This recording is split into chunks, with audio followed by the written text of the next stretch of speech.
मैं कई दिन से महसूस कर रहा था, कोई नादीदा वजूद है जो हर वक्त मेरे आसपास रहता है, खासकर तन्हाई में। चलते हुए लगता कोई मेरे साथ चल रहा है। अक्सर मेरे पीछे कदमों की चाप सुनाई देती, मुड़कर देखता तो कोई ना होता। घर से बाहर ये एहसास मजीद कवी हो जाता। रात के किसी पहर अचानक मेरी आंख खुल जाती। कमरे से बाहर कदमों की चाप सुनाई देती, जैसे कोई चल फिर रहा है। दरवाजा खोलकर देखता तो कोई ना होता। उसके अलावा एक और तब्दीली भी मैंने महसूस की। हर वक्त मेरे इर्द-गिर्द गुलाब की महक मौजूद रहा करती। आपस में, घर में, राह चलते हुए मुसलसल गुलाब की खुशबू मेरे आसपास रहा करती। ये सब मेरे मुल्तान से वापस आने के बाद शुरू हुआ था। हवा यूं कि हेड ऑफिस ने मुझे मुल्तान भेजा। वहां का एक भारी जमींदार हमारे बेनक की ब्रांच में अकाउंट खोलना चाहता था, लेकिन उसके कुछ तहफ़्फ़ुज़ात थे। मुझे उसे मतमईन के लिए भेजा गया था। जिला खानीवाल के नुवाह में उसकी सैकड़ों एकड़ अराजी थी। देहात के लोग सुबह सुबह जागने के आदी होते हैं, उसीलिए उनका हर काम बहुत सुबह शुरू हो जाता है। जमींदार अली नवाज ने सुबह 6 बजे का टाइम दिया था, उसीलिए मैं रात ही को रवाना हो गया। बस फराटे भरती जा रही थी। आधी रात का वक्त था, तकरीबन सारे मुसाफिर सो रहे थे। कई तो बाकायदा खिराटे मार रहे थे। मेरी सीट ड्राइवर के बिल्कुल पीछे थी। दौरान सफर मुझे नींद नहीं आती, लेकिन न जाने उस दिन कैसे मुझे नींद आ गई। अचानक ड्राइवर ने ब्रेक लगाए, सो मील फी घंटा से ज्यादा तेज रफ्तार से चलने वाली बस तकरीबन इलटते अलटते बच्ची। मेरा सिर जोर से ड्राइवर की सीट से टकराया और आंखों के आगे तारे नाच गए। जो मुसाफिर सो रहे थे वो सीटों से नीचे आ रहे। टायरों के जमीन के साथ रगड़ खाने की जोरदार आवाज के साथ रबड़ के जलने की बो भी महसूस हुई। मुसाफिर ड्राइवर को बड़ा भला कहने लगे। बस का इंजन बंद होने की वजह से इसकी लाइट्स भी ऑफ हो चुकी थीं। ड्राइवर दोनों हाथ स्टीयरिंग पर रखे यूं साकित बैठा था, जिसे इंसान नहीं पत्थर का मुजस्मा हो। क्या बात है उस्ताद, नींद आ गई थी? मेरे साथ बैठा मुसाफिर जो सीट से नीचे जा गिरा था, उठते हुए बोला, या नुश्या कर रखा है, अभी बस उलट जाती तो एक भी जिंदा ना बचता। उसने ड्राइवर को डांटा। दईगर मुसाफिर भी ड्राइवर को कोस रहे थे, लेकिन वो सबसे बेनियाज सड़क को घूर रहा था। बस का मालिक पछली सीट पर सो रहा था। जल्दी से लंगड़ाता हुआ आगे आया, शायद इसे भी चोट लगी थी। उसने झुककर ड्राइवर के कुंधे पर हाथ रखा तो वो यूं उछला जैसे बछों ने डंक मार दिया हो। फिर खाली खाली नजरों से इसे देखने लगा। क्या बात है उस्ताद, किया हुआ? इसने ड्राइवर की हालत के पेश नजर आहिस्ता से पूछा। वो वहां सामने। ड्राइवर की आवाज खौफ से कांप रही थी। वहां क्या? शायद तुझे नींद आ गई होगी। उसने नागवारी से कहा, चल पीछे आ जा, मैं चलाता हूं। कई बार कहा है नींद आए तो बता दिया कर, शर्माया न कर। चल पीछे। खुदा का शुक्र है बचत हो गई, वरना तूने तो मरवाने में कोई कसर न छोड़ी थी। मैं खुदा पाक की कसम खाता हूं, मैं जाग रहा था। नींद आए तो मैं कभी ड्राइवरिंग सीट पर नहीं बैठता। वहां सड़क के दरमियान एक जवान लड़की खड़ी थी। रोशनी पड़ी तो मैंने ब्रेक लगाया, पर मेरे ख्याल वो बस के नीचे आ गई है। वो बुरी तरह घबराया हुआ था। खुदा खैर, रमजान जल्दी से नीचे उतर गया। उसकी देखा देखी कई मुसाफिर भी उतर गए। मैं भी नीचे आ गया। रात की तारीकी में कुछ देखना मुश्किल था। सड़क हल्की थी कि दोनों तरफ शायद खेत थे, क्योंकि दौर दौर तक कोई इमारत नजर न आ रहा था। अचानक मुझे गुलाब की खुशबू महसूस हुई। मेरा वजूद जैसे मुअत्तर हो गया। शायद करीब ही गुलाब के पौधों का फार्म होगा। मेरे दिल में ख्याल आया। रमजान बस से टारच निकाल लाया था और उसकी रोशनी सड़क पर डाल रहा था। वो थोड़ी दूर चलकर गया, फिर वापस आ गया। चलो चलो, बैठो, कुछ भी नहीं हुआ, उसने मुसाफिरों से कहा और बस पर चढ़ गया, जिनमें से कई मौके से फायदा उठाकर रफा हाजत के लिए सड़क के किनारे बैठ गए थे। खैर, उनके आने पर रमजान ने अचलू उस्ताद का नारा लगाया। ड्राइवर ने बस स्टार्ट की तो घर रर घरर की आवाज आई, लेकिन इंजन स्टार्ट ना हुआ। कई बार कोशिश करने पर भी नतीजा वही रहा। इस्तियानास रमजान बड़बड़ाया और नीचे उतरकर उसने बोंट उठा दिया। काफी देर टारच की रोशनी में जायजा लेता रहा। कुछ पुर्जों को उसने ठोक बजाकर देखा। चल उस्ताद, सलफ मार, उसकी चीखती आवाज बाहर से सुनाई दी। लेकिन हर कोशिश बेसौद साबित हुई। नीचे आकर खुद ही देख इस मुसीबत को, उसने ड्राइवर की खिड़की के पास आकर कहा। दिसंबर का महीना था, यखबस्ता मौसम में आस बेचारे की कुल्फी जम गई थी। नानन, नहीं, मैं नीचे नहीं उतरूंगा, मैं सच कह रहा हूं। सड़क के दरमियान एक नौजवान लड़की खड़ी थी। ब्रेक लगाने के बावजूद बस उसके ऊपर से गुजर गई। उसकी घबराहट किसी तौर कम होने में नहीं आ रही थी। इस बार रमजान भी परेशान हो गया। उसने टार्च की रोशनी में बस के आगे वाले हिस्से को गौर से देखा। झुककर बम्पर को देखने के बाद बोला, तो पागल तो नहीं हो गया उस्ताद? अगर कोई लड़की बस से टकराई होती तो उसका खून बस के बॉडी पर जरूर लगता। समझ में आई बात? चल नीचे उतर कर इंजन देख, मेरी समझ में कुछ नहीं आ रहा। उसने ड्राइवर को बुरा भला कहते हुए नीचे आने को कहा। मुसाफिरों के इसरार पर वो कपकपाता हुआ नीचे उतर तो गया, लेकिन खौफजदा नजरों से इधर उधर देख रहा था, जैसे इस लड़की की रूह इसे भी खा जाएगी। मालिक के डांटने पर वो चला तो गया था, पर खौफ की इस हालत में अगर वो कुछ करना भी चाहता तो मुमकिन न था। रमजान ने उसकी सेट संभाल कर इंजन स्टार्ट करने की कोशिश की, लेकिन ला हासिल। मुसाफिर भी परेशान हो गए। आधी रात का वक्त, वीरान सड़क, कुछ भी हो सकता था। खासकर वो मुसाफिरजन के साथ ख्वातीन थीं, बड़ी तरह डरे हुए थे। अचानक बिजली जोर से चमकी और उसके साथ ही मूसलाधार बारिश शुरू हो गई। मुसीबत पर मुसीबत, रमजान बड़बड़ाया। ड्राइवर जल्दी से भागता हुआ अंदर आया और ड्राइविंग सीट के पास स्टूल नीमा सीट पर बैठ गया। खिड़कियां दरवाजे बंद होने के बावजूद यखबस्ता हुआ ने कपकपाकर रख दिया। बस खास नई और आरामदह थी, इंजन की खराबी समझ से बाहर थी। शायद डेढ़ ब्रेक लगाने की वजह से कोई तार वगैरह जल गई थी। मैंने जीप से सिगरेट निकालकर सुलगाया, जिससे सर्दी का एहसास कुछ कम हो गया। बजली की कड़क से कानों के पर्दे फटते महसूस हो रहे थे। वो देखो सामने। अचानक ड्राइवर जोर से चलाया। सब चौंक गए। वो उंगली से सामने सड़क की तरफ इशारा कर रहा था। क्या है सामने? क्या पागल हो गया है? रमजान, जो पहले ही झंझलाया हुआ था, ड्राइवर पर बरस पड़ा। मैं सच कह रहा हूं, बजली चमकी तो मैंने खुद देखा, सामने वही लड़की खड़ी थी।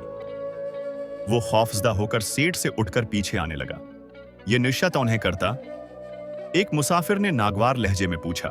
नहीं भाई, निशा तो दौर की बात, ये तो सिगरेट और चाय भी नहीं पीता। 5 वक्त मस्जिद में नमाज पढ़ता है। ड्राइवर को ना जाने क्या दिखाई देता था कि वो बुरी तरह खौफजदा हो चुका था, जबकि असल खतरा ये था कि सामने या पीछे से आने वाली कोई और गाड़ी अंधेरे की वजह से हमारी बस से टकरा ना जाए। मैंने उसका इजहार रमजान से किया तो वो टार्च जलाकर बस की पछली सीट पर उस तरह रख आया कि उसका रुख बाहर की तरफ था। पीछे का मसला तो हल हो गया, पर सामने से टकराने का खदशा अभी भी मौजूद था। एक मुसाफिर के बैग में टार्च थी, वो आगे की जानिब लगा दी गई। बारिश का जोर टूटने के बजाय बढ़ता ही जा रहा था। बिजली चमकती तो एक लम्हे के लिए हर तरफ खैराकन रोशनी छा जाती, फिर घोर अंधेरा। बारिश ने तूफान की शक्ल अख्तियार कर ली थी। शाम तक तो एक बादल भी न था, आप बारिश है जैसे आज ही बरसना है, उसे एक मुसाफिर की बड़बड़ाहट सुनाई दी। खुदा के कामों में किसे दखल है भाई, बस दुआ करो, एक बुजुर्ग ने कहा। फिर जिस तरह अचानक बारिश शुरू हुई थी, इसी तरह खत्म हो गई। रमजान, जो ड्राइवरिंग सीट पर बैठा हुआ था, उसने गैर इरादी तौर पर सेल्फ में चाबी घुमाई तो इंजन स्टार्ट हो गया। इसने 2-3 बार जोर जोर से रीस दी, जैसे इंजन कभी खराब हुआ ही ना हो। सबने शुक्र अदा किया। उस तरह तकरीबन 1 घंटे बाद सफर दोबारा शुरू हुआ। अब रमजान खुद बस चला रहा था। उसने सुपेड़ बढ़ा दी थी, उसलिए 20-25 मिनट की ताखीर से बहरहाल हम मुल्तान पहुंच गए। मैंने रिक्शा पकड़ी और मतलूबा पते पर जा पहुंचा। खुदा नाज बड़े इत्तेफाक से मिला। पेट भर के नाश्ता करने के बाद उससे मामलात तय पा गए। वो हमारे बीनक की तहसील ब्रांच में अकाउंट खोलने पर आमादा हो गया। 11 बजे के करीब मैंने वापसी की राह ली। उसने बहुत कहा, ज्यादा तो नहीं तो 1-2 दिन ही उसे मेजबानी का मौका दूं, पर मैं उसका शुक्रिया अदा करके निकल आया। दूसरे रोज हेड ऑफिस रिपोर्ट की तो चेयरमैन बहुत खुश हुए। डीए के अलावा इन्होंने भारी बोनस भी दिया। मेरे कोलीग्स का ख्याल था मेरा प्रमोशन पका है। अकाउंट खोलने से बैनिक को काफी फायदा था। दूसरे दिन चेयरमैन ने मुझे ऑफिस में बुलाया। मैं खुश गया कि अभी प्रमोशन लेटर लेकर आता हूं, लेकिन हुआ इसके बिल्कुल ब्राकस। मुझे ट्रांसफर लेटर मिला। चेयरमैन का ख्याल था मेरी सलाहियतों की वजह से जिस तरह ये इखड़ शख्स रागिब हुआ, इसी तरह दीगर जमींदारों को भी मैं अपने बैंक में अकाउंट खोलने पर आमादा कर सकता हूं। ज्वाइनिंग के लिए मुझे 2 दिन दिए गए। अपनी दास्तान बयान करने से पहले मैं आपसे मुतारिफ हो जाऊं।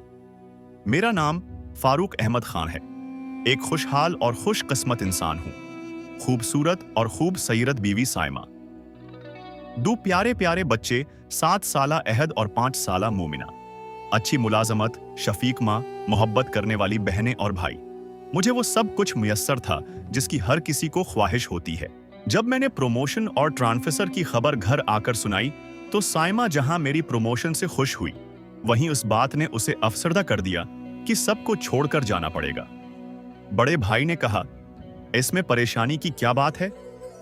सरकारी मुलाजमत है, कुछ उर्सा बाद फिर वापस ट्रांसफर हो जाएगी। 2 दिन बाद मैं ज्वाइनिंग के लिए रवाना हुआ। लाहौर से मज़कूरा शहर 4-5 घंटे की मसाफत पर था, उसलिए मैं फजर की नमाज के बाद रवाना हुआ। यूं भी रात के साबिका सफरी तजर्बे ने मुझे मुहतात कर दिया था। तकरीबा 11 बजे वहां पहुंच गया। छोटा सा शहर था। तांगे वाले ने लगभग 20 मिनट मुझे लारी आड़े से बैनिक के सामने पहुंचा दिया। स्टाफ ने निहायत तिपाक से मेरा इस्तकबाल किया। साबिक मैनेजर बुजुर्ग आदमी थे और अपनी मुद्दत मुलाजमत पूरी करके रिटायर हो रहे थे। बाकी अमला भी अच्छे लोगों पर मुश्तमिल था। खासकर कैशियर इमरान महमूद तो मुझे बहुत अच्छा लगा। वो उम्र में मुझसे 2-3 साल छोटा होगा, हंसमुख इंसान था। हम थोड़ी ही देर में बेतकल्लुफ हो गए। दफ्तर में मेरा पहला दिन बहुत अच्छा गुजरा। छुट्टी के बाद उमरान इसरार करके अपने घर ले गया। उसकी बीवी नाजिश तालीम याफ्ता और सुलझे हुए मिजाज की मालिक थी। इमरान के 3 बच्चे थे, तीनों बेटे। उसने शायद दफ्तर से नाजिश को फोन कर दिया था, इसलिए दस्तरख्वान पर कई किस्म के खाने मौजूद थे। खाना वाकई लजीज था। उस पर मियां बीवी के खुलूस ने इसकी लिज्जत को दुबाला कर दिया। खाने के दौरान नाजिश मुझसे मेरे घर वालों के मुताल्लिक पूछती रही। साइमा और बच्चों के आने का सुनकर बहुत खुश हुए। खाने और चाय के बाद असल मकसद की तरफ आया। इमरान, मुझे किराए पर एक अच्छा सा मकान चाहिए। खान भाई, कोई मसला नहीं, कल ही मकान की तलाश शुरू कर देते हैं। फिर कुछ सोचकर कहने लगा, खां भाई, यहां से थोड़ी दूर प्रोफेसर साहब का शानदार बंगला खाली तो है, लेकिन। इतना कहकर वो खामोश हो गया। लेकिन क्या? मैंने पूछा। कुछ नहीं। उसने एक नजर नाजिश और बच्चों को देखा, फिर कहने लगा, अच्छा कल जाकर देख लेते हैं, अगर आपको पसंद आए तो उनसे बात कर लेंगे। स्कूल क्यों? आज ही चलते हैं, मैंने कहा। ठीक है खां भाई। वो फौरन तैयार हो गया। बाहर आकर मैंने पूछा, तुम? कुछ कहते कहते रुक गए थे, क्या बात है? आइए थोड़ी देर पार्क में बैठते हैं, मैं आपको सारी बात बता देता हूं, फिर जो आपका फैसला हो। उसने सामने बने पार्क की तरफ इशारा किया। मुझे उसके पुरस्कार अंदाज पर हैरत तो हुई, लेकिन उसके साथ चल पड़ा। शाम का वक्त था। पार्क में इक्का दुक्का लोग मौजूद थे। हम एक बेंच पर बैठ गए। कुछ देर सोचने के बाद कहने लगा, हाँ भाई, इस बंगले के बारे में मशहूर है कि वो आसीब ज़दा है। वहां जो भी रिहाइश इख्तियार करता है उसके साथ कोई ना कोई हादिसा जरूर पेश आता है। इमरान, तुम भी कैसी बच्चों जैसी बातें कर रहे हो? आजकल के तरक्की याफ्ता दौर में इन बातों पर कौन यकीन करता है? मैंने कहा, आप ठीक कहते हैं, पर जो कुछ मैंने सुना उसे देखते हुए तो। वो अपनी बात मुकम्मल न कर पाया था कि मैंने टोक दिया। क्या हुआ था वहां? मैंने दिलचस्पी से पूछा। वो कुछ देर की खामोशी के बाद कहने लगा, हाँ भाई, ज्यादा तो मुझे मालूम नहीं। हाँ, जो कुछ लोगों से सुना है वो आपको बता देता हूं। प्रोफेसर साहब का पूरा नाम मिर्जा अजमत बेग है, लेकिन पुकारे वो प्रोफेसर बेग के नाम से जाते हैं। उनके 2 ही बच्चे थे, मसरूद और नौरीन। मसरूद अमेरिका तालीम हासिल करने गया, फिर वहीं मुलाजिमत और शादी करके मुस्तकिल सेटल हो गया। नौरीन सुना है निहायत हुसैन थी। उसकी शादी उसके खालाजाद सर्जन ताहिर से हुई, जो खुद भी खूबरो जवान था। उन्हें चांद सूरज की जोड़ी कहा जाता है। ये बंगला जो हम देखने जा रहे हैं, प्रोफेसर साहब ने बड़े चाव से तामीर करवा के नूरीन को जहीज में दिया था।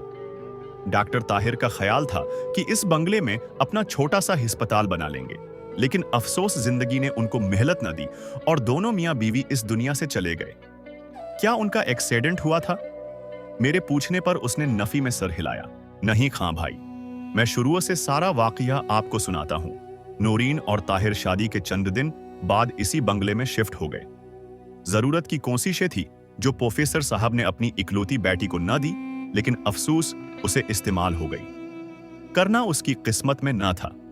शादी के कुछ उर्सा बाद नौरीन की तबीयत खराब रहने लगी।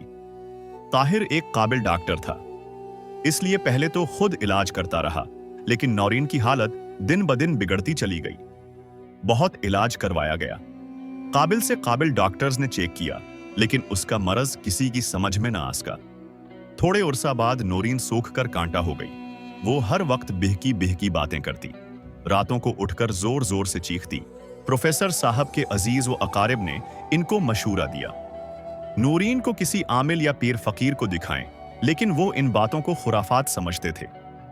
नूरीन की वालिदा साबरा बेगम ने जब बेटी की हालत बिगड़ते देखती तो एक मौलवी साहब को बुलवाया, जिसने नूरीन को देखकर कहा, इस पर एक जबरदस्त आसिब ने कब्जा जमा रखा है, लेकिन ये काम इसके बस से बाहर है जो किसी आमिल को बुलवा कर इसका इलाज करवाएं। इसके बाद कई आमिल पैर फकीर आए, लेकिन कोई दुआ कारगर ना हुई। मर्ज बढ़ता गया। जो दवा की, थक हार कर इन्होंने इलाज करवाना छोड़ दिया। कुछ दिनों बाद हैरत अंगेज तौर पर नूरीन की हालत सुनभल गई। सब ने सुख का सांस लिया। मसस बेग ने बेटी की सेहत याबी की खुशी में एक छोटी सी पार्टी का एहतमाम किया, जिसमें उनके करीबी अजीज मधु थे। रंगारंग तकरीब जारी थी कि यकायक मौसम के तीवर बदलना शुरू हो गए। बारिश और आंधी का तूफान इस तरह अचानक नाजिल हुआ कि सब हैरान रह गए। मौसम के बायस तकरीब जल्द खत्म कर दी गई। मेहमान इफरातफरी में रुखसत हो गए। नूरीन ने अपनी वालिदा से कहा, उम्मी जान, हम भी वापस घर जा रहे हैं। मिसेस बेग ने बहुत कहा, बेटा मौसम खराब है, सुबह चली जाना। वो न मानी और दोनों मियां बीवी वापस बंगले पर आ गए। दूसरे दिन मिसेस बेग ने नूरीन की खैरियत दरियाफत करने के लिए फोन किया। घंटी बजती रही, मगर किसी ने फोन न उठाया। कई मर्तबा फोन करने पर यही नतीजा निकला तो मिसेस बेग को फिक्र लाहिक हुई। खुदा खैर करे, नूरीन के घर से कोई फोन अटेंड नहीं कर रहा। मेरे दिल में तो होल उठ रहे हैं, चलें जरा इनके घर हो आएं। उन्होंने प्रोफेसर साहब से कहा, खुदा की बंदी, तुम तो ख्वाह मुख्वाह परेशान हो जाती हो। रात देर तक पार्टी में जागते रहे हैं, उसी लिए सो रहे होंगे। उठेंगे तो खुद ही फोन कर लेंगे। प्रोफेसर साहब हंस पड़े, लेकिन ममता के हाथों मजबूर मिसेस बेग बार बार फोन करती रहीं। थोड़ी देर बाद उन्होंने रोते हुए प्रोफेसर साहब से नूरीन के घर चलने के लिए इसरार किया। बीवी की परेशानी देखते हुए वो इस बार इनकार न कर सके। नूरीन के घर जाकर इन्होंने घंटी बजाए। बार बार बजाने पर भी दरवाजा न खुला तो प्रोफेसर साहब भी परेशान हो गए। सामने तौकीर साहब, जिनसे प्रोफेसर बेग ने यह प्लाट खरीदा था, का बंगला था। इन्होंने जाकर इनको बताया। नूरीन की बीमारी के मुतालिक वो भी जानते थे, इसलिए जल्दी से अपने बेटे साजिद को लेकर फौरन इनके साथ चल पड़े। इन्होंने भी 3-4 घंटी बजाए, लेकिन नतीजा सिफर रहा। आंकल, अगर आप इजाजत दें तो मैं दीवार फलांग कर अंदर से गेट खोल देता हूं। साजिद ने कहा, बेटा जो मुनासिब समझो करो, मेरा तो दिमाग काम नहीं कर रहा। मिसेस बेग चुपके चुपके रो रही थी।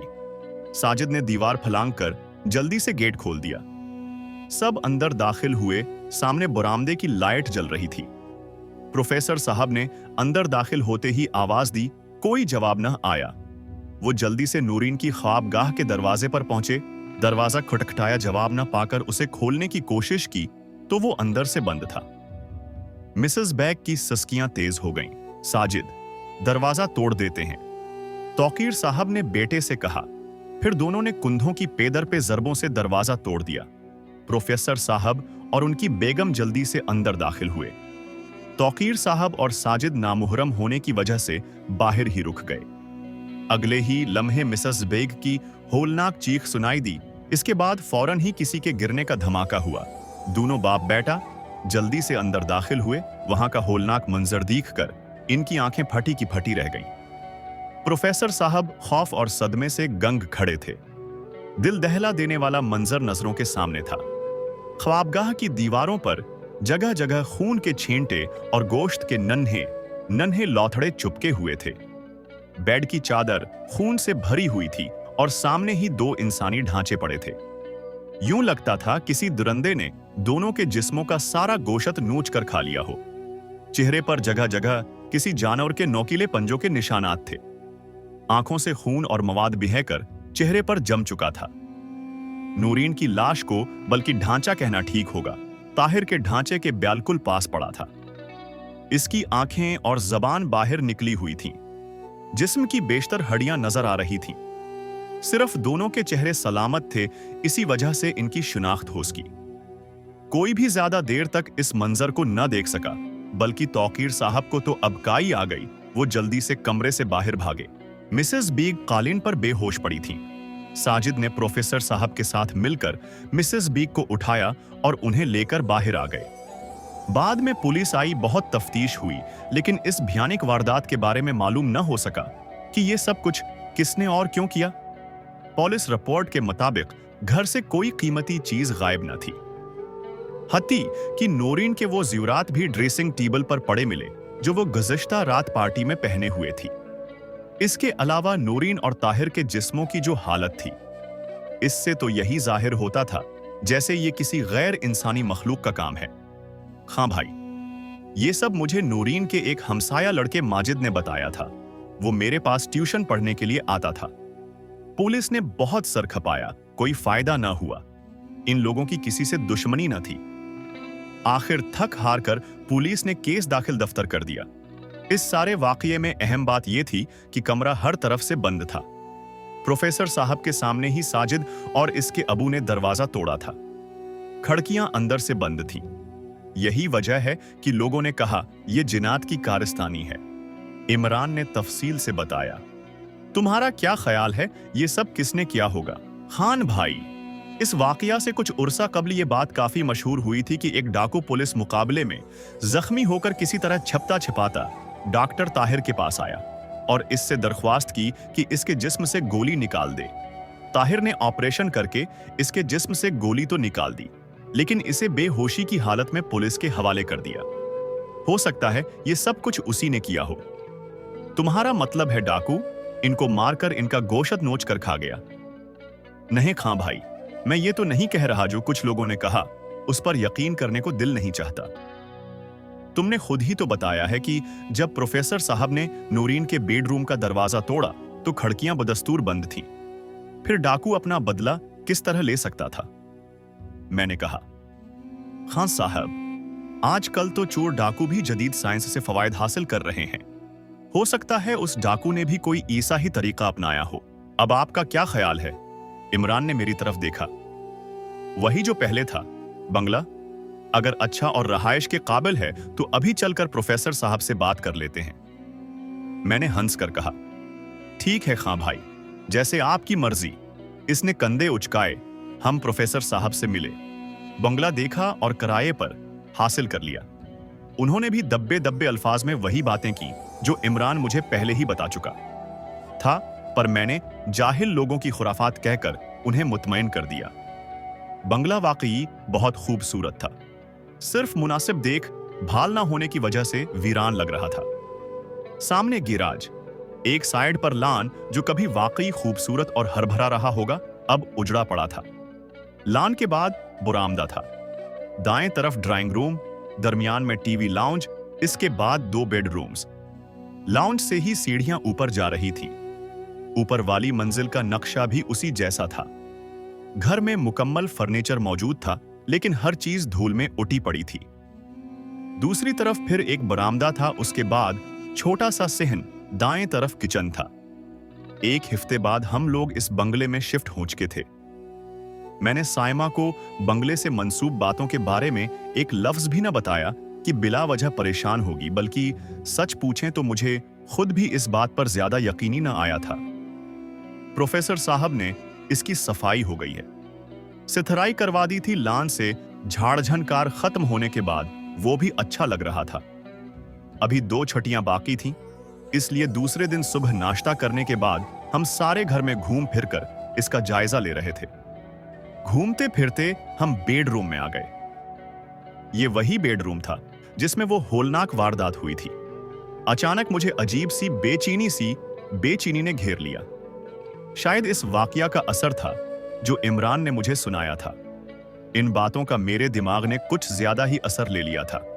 हालांकि मैं एक तालीम याफ्ता और रोशन ख्याल इंसान हूं, जिन्नात के वजूद को तस्लीम तो करता हूं क्योंकि उनका जिक्र हमारे कुरान मजीद में मौजूद है, लेकिन ऐसी बातें कि जिन फुल्लां पर आशिक हो गया, घर पर कब्जा कर लिया है, वगैरह वगैरह, इन सब को मैं खुराफात से ज्यादा कुछ नहीं समझता था। लेकिन ये सब कुछ जब हमारे साथ हुआ तो इसने मुझे हर बात मानने पर मजबूर कर दिया। खैर, आगे चलकर आपको सब बातों का पता चल जाएगा।